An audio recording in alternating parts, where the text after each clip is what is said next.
இந்திய குடியரசு தினம் பற்றி எளிய 10 வரிகள். இந்த வரிகள் நீங்க பங்கேற்க போற போட்டிகள்ல உங்களுக்கு வெற்றிகளை அள்ளித்தர எங்களுடைய மனமார்ந்த வாழ்த்துகள். குடியரசு தினம்.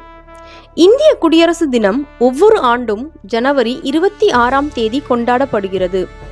இது இந்தியாவின் 3 தேசிய விழாக்களில் ஒன்றாகும். சமீப ஆண்டுகளில் நாட்டில் உள்ள தேசியவாத மற்றும் தேசபக்தி உணர்வை கருத்தில் கொண்டு இந்தியாவை ஒன்றாக வைத்திருப்பதில் குடியரசு தினம் மிகவும் முக்கியத்துவம் வாய்ந்தது. இந்தியா 9 மதங்களை கொண்ட பன்முகத்தன்மை கொண்ட நாடு.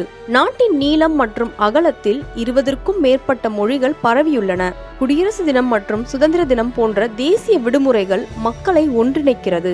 இந்திய அரசியலமைப்பு முறைப்படி 1950ஆம் ஆண்டு குடியரசு தினத்தன்று அமலுக்கு வந்தது. இந்தியாவின் அரசியலமைப்பு தான் இந்தியாவை உலகின் மிகப்பெரிய ஜனநாயக நாடாக மாற்றுகிறது. இந்தியாவில் உள்ள அனைத்து பள்ளிகள், கல்லூரிகள் மற்றும் பல்கலைக்கழகங்களில் குடியரசு தினம் கொண்டாடப்படுகிறது. அணிவகுப்பு, நடன, இசை மற்றும் தேசபக்தி கருப்பொருளுடன் நாடகங்கள் நாடு முழுவதும் ஜனவரி 26ஆம் தேதி நடத்தப்படுகின்றன. இந்திய குடியரசு தினம் நமது சுதந்திர போராட்ட வீரர்களுக்கும் அவர்களின் தியாகத்திற்கும் ஒரு சாட்சியாக உள்ளது. உலகின் மிக நீளமான அரசியலமைப்பு சட்டங்களில் இந்தியாவும் ஒன்று. அனைவருக்கும் குடியரசு தின நல்வாழ்த்துக்கள். வந்தே மாதரம். ஜெய் ஹிந்த். நன்றி.